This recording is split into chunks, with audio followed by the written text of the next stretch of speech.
Coucou et bienvenue à toutes et à tous, Mary-Liane, poussière d'étoiles ou Mary pour les intimes.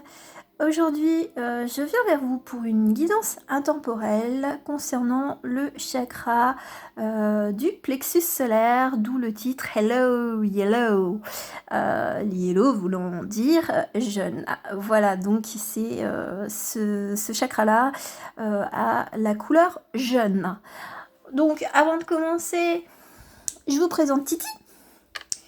Titi. Voilà, Titi, le petit tigre, couleur jaune, jaune orangé. Et pour ceux qui ont déjà vu ma précédente vidéo, c'est Jerry. Du jeune. Et puis un élément qui n'a rien à faire, mais que je tiens à montrer malgré tout, parce que bon, l'idée de ce chakra-là m'est venue hier au soir. Et actuellement, en ce moment, je porte ce parfum-là, donc je ne ferai pas la pub, mais c'était juste pour montrer la bouteille qui est de couleur dorée, donc le jaune, voilà. Qu'est-ce que j'ai utilisé pour cette guidance? J'ai utilisé l'oracle des chakras, bien entendu, le tarot de la sagesse des chakras, et puis une fleur de vie. Enfin, il y aura une carte concernant l'oracle de la fleur de vie. Voilà.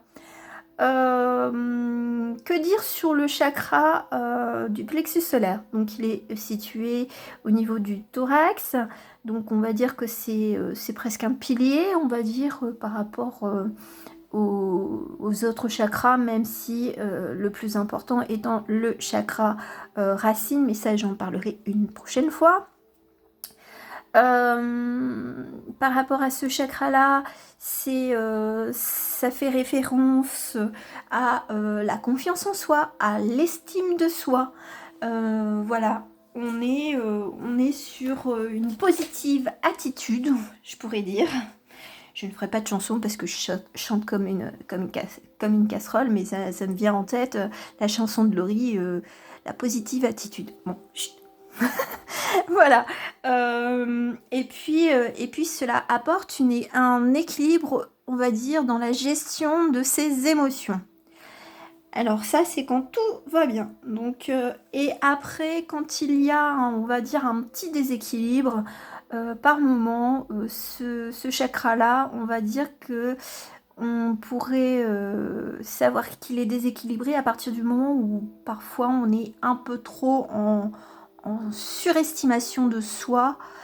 On peut être aussi dans une perte de motivation. On peut perdre aussi le goût d'une activité en se disant bah tiens, j'avais envie de faire ça, et puis d'un seul coup on n'a plus envie, alors que c'était peut-être quelque chose qu'on voulait faire depuis un certain temps, et puis on abandonne sans raison. Qu'est-ce qu'il y a? Il peut y avoir aussi, on va dire, des petits soucis, on va dire, physiques, comme une perturbation au niveau du sommeil, mais ça, c'est pas... Enfin, je veux dire, ça peut vous faire écho, vous interpeller par rapport à ce chakra, pour voir un petit peu votre météo de votre corps et de votre esprit. Voilà. Donc, on va commencer, comme d'habitude. Enfin là, pour ceux qui ont déjà vu le chakra de la gorge et le chakra du troisième œil, j'ai déjà sélectionné, donc voici la carte représentant le plexus solaire, donc solaire, le feu, le soleil, voilà, le jaune, l'orangé, en dégradé de rouge, voilà, ça c'est la représentation du chakra du plexus solaire. Je vais faire place. Et puis, nous allons commencer d'abord par le tarot de la sagesse des chakras. Je vous remonte un petit peu le dos qui est magnifique. Enfin, moi, je le trouve magnifique. Et voilà, comme on est dans l'affirmation de soi, j'affirme que je le trouve beau. Voilà. Alors, je vais battre les cartes et puis on va voir un petit peu les messages qui vont nous être donnés. Alors, quel message Ok. On va faire un petit peu de place parce que là, Titi, il prend de la place. Jerry aussi. On va essayer. Voilà. Bon, bah ça va. Elles parlent bien. On y va. Oh bon, ben voilà. Il y a encore une petite. Allez, la petite dernière. La petite sœur. Voilà. Allez, on les découvre ensemble. Alors, je les retourne toutes et puis après je vous les montre et puis ben je fais l'interprétation, la lecture, la transmission de messages. Alors, qu'est-ce que nous avons là? Nous avons le 10 de bâton. Nous avons le 3 de bâton. Nous avons le 10 de coupe. Et pour finir, nous avons le 10 de denier. Alors, qu'est-ce que ça veut me dire? Donc là, je dirais que c'est plus sur ce qui est actuel et celle-là, ça serait plus, on va dire, à travailler ou on va dire un petit peu plus vers les semaines à venir. Je ne sais plus si je l'ai dit, mais c'est une guidance intemporelle. À partir du moment où vous visionnez, cette vidéo, eh bien, elle sera valable, on va dire, sur quelques semaines. Généralement, c'est 3-4 semaines, voire peut-être un peu plus selon les situations. Alors, par rapport à cette carte-là, le 10 de bâton, moi, ce qu'elle m'évoque, c'est à la fois une certaine assurance. On est sûr de soi, peut-être qu'on en impose, et pour soi et pour les autres. Donc, attention. Là, ça pourrait me faire un petit peu écho sur une estime de soi un petit peu trop prononcée. Donc, attention à trouver le bon équilibre. Voilà. Moi, c'est ce qu'elle m'évoque. C'est autant on sait où on va, autant on sait qui on veut être, mais je mets une petite mise en garde en faisant bien attention à ne pas vouloir trop en imposer. Voilà, ça fait plaisir d'être confiant et confiante en soi, mais il faut quand même un juste équilibre par rapport à nous-mêmes et puis par rapport à notre entourage, bien entendu. Alors là, nous avons le 3 de bâton. Alors moi, le 3 de bâton, moi j'ai l'impression que on sait, enfin j'ai l'impression qu'on regarde à l'horizon, on laisse le passé derrière soi, ce que nous avons fait, et peut-être que justement on a envie de nouveautés, peut-être de changements, on va dire, plus ou moins radicaux en soi et pour soi. Parce que à la base, la confiance, je veux dire, c'est d'abord pour soi et après, bon, on peut la transmettre aux autres, à notre entourage. Donc là, on regarde l'horizon en se disant, il y a peut-être des choses que l'on espère voir évoluer. Peut-être que on se met en marche justement vers une nouvelle posture intérieure. On est sûr quand même de soi, elle tient son bâton, je veux dire, fermement. Donc là, elle sait qu'elle est, on va dire, protégée et puis avec une certaine assurance.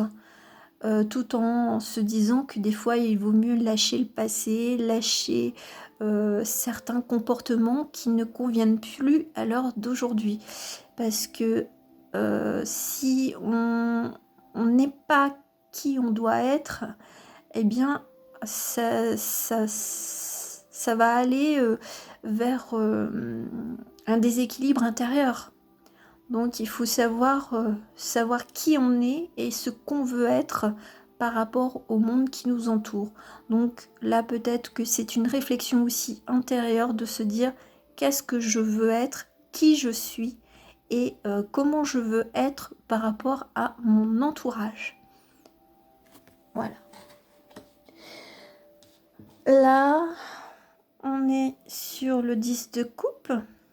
Alors là, le 10 de coupe, moi, ça m'évoque tout de suite la stabilité. Là, en ayant réfléchi justement à sa propre position, voilà, par rapport à celle-ci, moi, ce que ça m'évoque, c'est tout de suite, on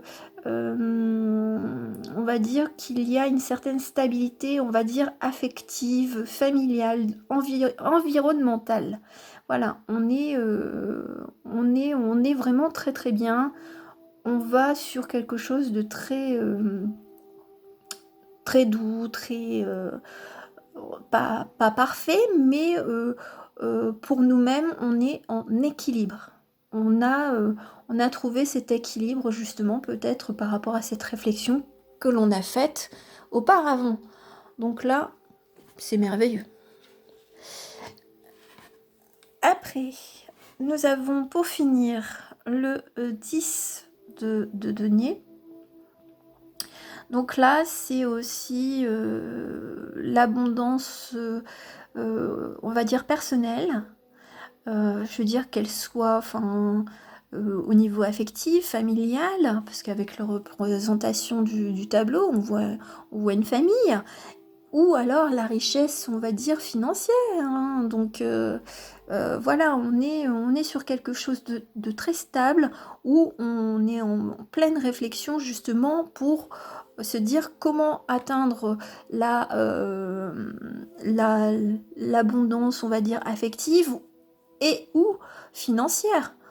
Donc là, peut-être une mise au point stratégique, intérieure, par rapport peut-être à une reconfiguration. Je parle un peu comme en informatique, mais voilà, c'est ce que ça m'évoque, c'est on remet de nouveaux paramétrages en nous pour justement se dire comment je peux atteindre cette plénitude affective et cette plénitude financière. Bien entendu, quand cela dépend de soi-même et uniquement de soi-même, on peut mettre en place, je veux dire, des mécanismes, un schéma de réflexion qui est propre pour nous. Après, lorsqu'il y a interaction avec d'autres personnes, eh bien, c'est à prendre en compte parce que il y a de multitudes de choix et de possibilités quand on demande de l'aide à l'aide d'autrui, on va dire. Voilà, voilà. Mais je vais tirer juste une petite carte supplémentaire parce que je sais pas, ça me laisse un petit peu sur ma faim malgré tout. Parce qu'on voit une évolution, on se dit il y a à la fois des mises en garde, mais en même temps, pour certaines personnes, vous avez une certaine confiance en vous. Mais je sais pas, il manque petite chose. Ah bah là c'est la grande prêtresse. Donc oui, donc là c'est une relation quand même avec deux personnes. Alors, autant là ce sont des représentations féminines, messieurs ne le prenez pas mal, je parle, je veux dire d'un point de vue féminin, mais interprétez-le, je veux dire en mettant au masculin bien entendu. Donc là j'ai l'impression que on reconnaît votre valeur. J'ai l'impression que c'est cette forme-là. Donc on reconnaît votre valeur. Donc au niveau de votre entourage, qu'il soit, je veux dire, professionnel, familial, amical, voilà. On reconnaît vraiment cette force intérieure. Et si éventuellement, pour le moment, vous n'êtes pas encore dans cette pleine confiance en vous, vous allez l'acquérir au fil des semaines, à partir du moment où votre intention, c'est justement de se dire je m'affirme, je suis telle que je suis, un point c'est tout. Avec beaucoup de nuances, hein, bien entendu, hein, parce que, je veux dire, on ne peut pas non plus écraser l'autre en disant je suis comme ça, tu me respectes. Non, il faut quand même un minimum d'équilibre dans ces relations sociales. Donc, ok, on s'affirme, mais avec le respect et l'écoute et la bienveillance envers autrui. Parce que là, on voit une certaine reconnaissance et je ne ressens pas une personne qui soit, je veux dire, en dessous de cette grande prêtresse. Non, non, non, absolument pas. En plus, apparemment, elle tient un livre, donc peut-être qu'elle lui transmet encore des choses, des connaissances, des compétences, où, voilà, elle apprend encore euh, à vraiment être stable, équilibrée en elle. Voilà, et puis elle peut transmettre également sa propre stabilité, hein, je veux dire, comment atteindre la confiance en soi, je veux dire, ça c'est propre à chacun, mais on peut très bien avoir des petits exercices pour justement à développer sa confiance en soi, son estime de soi, et puis à être qui on est en s'adaptant dans le monde dans lequel on vit. Voilà. Voilà, c'est ce que ça veut me dire. Bon, je commets des fautes un petit peu de français, mais voilà, c'est comme cela. J'accepte mes imperfections. Alors maintenant, nous allons voir avec l'oracle des chakras. Donc là, en plus, là, ce sont des cartes jaunes. Voilà, on va voir un petit peu ce qu'il en est. Quels seront les messages? Alors, qu'est-ce que je vais choisir? Alors, je vais choisir celle-ci. Je vais choisir celle-ci. Et je vais choisir celle-là. Ah, d'accord. Bon, bah, je vais commencer par celle-là, parce que je sais pas... voilà, par la dernière. Alors, nous avons le choix, libre arbitre, courage, volonté, changement. Qu'est-ce que ça m'évoque? Eh bien, on passe à l'action des fois justement pour atteindre ce but d'estime de soi, de confiance en soi. Et voilà, on a cette volonté du changement, enfin du changement intérieur déjà. Et puis après, rien n'empêche de faire preuve de courage et d'abandonner peut-être les petites peurs qui pourraient subvenir dans notre subconscient, de dire mais oui, mais si tu changes, attention, on va te prendre pour quelqu'un de complètement folle ou complètement fausse ou hypocrite. Non, non, non, c'est pas ça. C'est que comme parfois on a envie d'être accepté dans ce monde, donc on n'ose pas forcément, on va dire, se dévoiler totalement. Voilà, donc c'est pas de l'hypocrisie, c'est pas ce genre de comportement, mais on peut effectivement se protéger. Alors, protéger parce que des fois ça fait référence à des blessures anciennes, la blessure de rejet, rejet de qui l'on est. Donc pour ma part, et je le dis avec bienveillance et toute ma gentillesse, la peur n'évite pas le danger. Justement, là où les peurs freinent justement une prise de décision et parfois même de s'affirmer tel que l'on est. Voilà, c'est vraiment le petit conseil de Mairie en toute simplicité, toute ma gentillesse. Alors, si vous prenez la route justement pour dire, bon ben, maintenant j'en ai un petit peu ras-le-bol d'être dans ce monde en n'étant pas forcément totalement en adéquation avec mes valeurs, mes principes, eh bien il faudrait peut-être que je revoie qui je suis et qu'est-ce qui va me rendre vraiment pleinement heureux ou heureuse. Et les mots, donc là, c'est l'amour-propre. Ensuite, nous avons des petits mots clés, l'assurance, l'estime de soi, la confiance en soi et la fierté. Donc, si on se libère, je veux dire, de nos peurs, de nos croyances, de tout ce qui nous freine, eh bien, on va se sentir libéré d'être qui l'on est. Voilà, c'est de se dire, bon, ben oui, ben, je bégaye, ou comme moi, je bafouille, ou mon français parfois laisse à désirer, eh bien, je m'accepte tel que je suis. Je ne cherche pas à atteindre la perfection, parce que de toute façon, la perfection, ça serait complètement ennuyeux. Je cherchais le mot, parce que sinon j'allais dire un petit mot vulgaire. Mais voilà, c'est je suis telle que je suis heureuse d'être qui je suis, et celui qui n'est pas content, eh bien je l'invite à faire connaissance avec d'autres personnes. Voilà, c'est déjà d'être confiant en soi, d'être fier d'être qui on est. Voilà, c'est montrer sa propre assurance, sans crainte du jugement de l'autre. Voilà, il faut arrêter de se dire « Oh mon Dieu, mais si je fais ça, il va penser quoi ?» Non, non, on n'est pas dans Santa Barbara, hein. Vous avez votre vie à vivre, et la vie est quand même assez courte. Donc pour arrêter de se prendre la tête pour des questions de jugement d'autrui.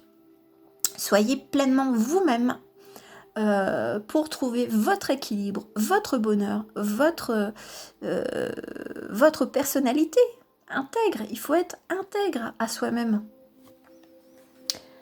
Et je finis par cette petite carte-là. J'ai fait comme l'escalier. C'est pas mal. Je viens de m'en rendre compte. Donc là, nous avons l'enfant intérieur. Espièglerie, gaieté, innocence, émerveillement. Moi, ce que ça m'évoque, c'est quand on est enfant, on n'a pas de complexe. Enfin, il y en a certains si, je vais mettre le petit bémol, mais je veux dire, on se sent libre, on se sent capable de faire tout et n'importe quoi.